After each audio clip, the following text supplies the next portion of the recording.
Friends, আজকের এই রেসিপিটা যদি মিস করেন তাহলে সত্যিই অনেক কিছু মিস করবেন। কারণ আজ আমি এমন একটা নাস্তা বানাতে যাচ্ছি যেটা তৈরি করতে খুব কম সময় লাগে, খুব কম উপকরণ লাগে, কিন্তু খেতে এতটাই মজার যে একবার খেলে এর স্বাদ অনেকদিন পর্যন্ত মনে থাকবে।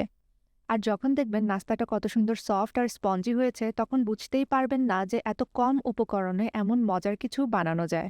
Hello friends, welcome back to my channel test of kitchen. তাহলে চলুন শুরু করা যাক আজকের রেসিপি।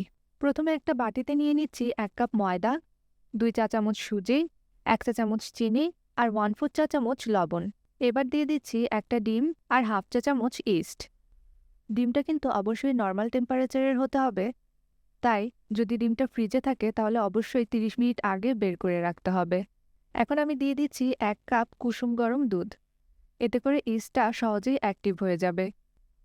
দুধটা এখানে অল্প অল্প করে দিতে হবে আর ময়দার সাথে মিশিয়ে একটা ব্যাটার তৈরি করে নিতে হবে। বন্ধুরা, আপনারা আমার এই রেসিপিটি কে কোন জায়গা থেকে দেখছেন অবশ্যই কমেন্ট করে জানাবেন। আপনার কমেন্ট আমাকে নতুন নতুন রেসিপি বানাতে অনুপ্রেরণা যোগায়। এখন সবকিছু খুব ভালোভাবে মিশিয়ে নিচ্ছি। দেখুন ফ্রেন্ডস, ব্যাটারটা কত সুন্দর স্মুথ হয়ে গেছে এবং ব্যাটারে কোনো লাম্পস নেই। এখন একটা ঢাকনা দিয়ে ব্যাটারটা ঢেকে দিব আর 20 মিনিটের জন্য একটা পাশে রেখে দিব। এই সময় ইস্টটা অ্যাক্টিভ হয়ে যাবে এবং ব্যাটারটা একটু ফুলে উঠবে, ফলে নাস্তাটা অনেক বেশি সফট আর স্পঞ্জি হয়ে যাবে। 20 মিনিট পর আমি ঢাকনাটা সরিয়ে দিচ্ছি আর দেখুন ফ্রেন্ডস, ব্যাটারটা কত সুন্দর হয়ে গেছে। এখন একটা প্যানে হালকা তেল ব্রাশ করে নিচ্ছি আর এবার দিয়ে দিচ্ছি অল্প একটু ব্যাটার। খুব বেশি ব্যাটার এখানে দেইনি, প্রায় 2 টেবিল চামচের মতো। এখন একটা ঢাকনা দিয়ে ঢেকে মিডিয়াম টু লো ফ্লেমে রেখে দিতে হবে। প্রায় 1 মিনিটের মতন সময় লাগবে এই নাস্তাটা হতে। কিছুক্ষণ পর দেখবেন নাস্তার উপরে অসংখ্য ছোট ছোট ছিদ্র তৈরি হয়ে গেছে।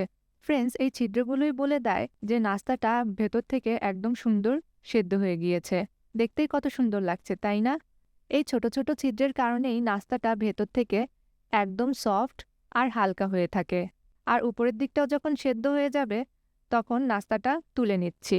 ফ্রেন্ডস, আমি আপনাদেরকে আরও একটি নাস্তা একইভাবে তৈরি করে দেখাচ্ছি, যেন আপনারাও খুব সহজে এই নাস্তাটা তৈরি করতে পারেন।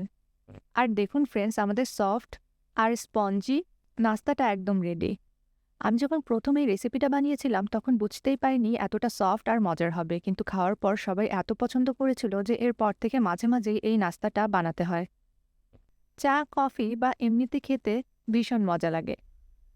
খুব কম উপকরণ, খুব কম সময়ে এত মজার একটা নাস্তা তৈরি করা যায়। আপনারাও অবশ্যই বাসায় ট্রাই করে দেখবেন। আর কেমন হয়েছে অবশ্যই কমেন্ট করে জানাবেন। রেসিপিটি ভালো লাগলে অবশ্যই লাইক করবেন, বন্ধুদের সাথে রেসিপিটি শেয়ার করবেন এবং আমার চ্যানেলটি সাবস্ক্রাইব করতে ভুলবেন না।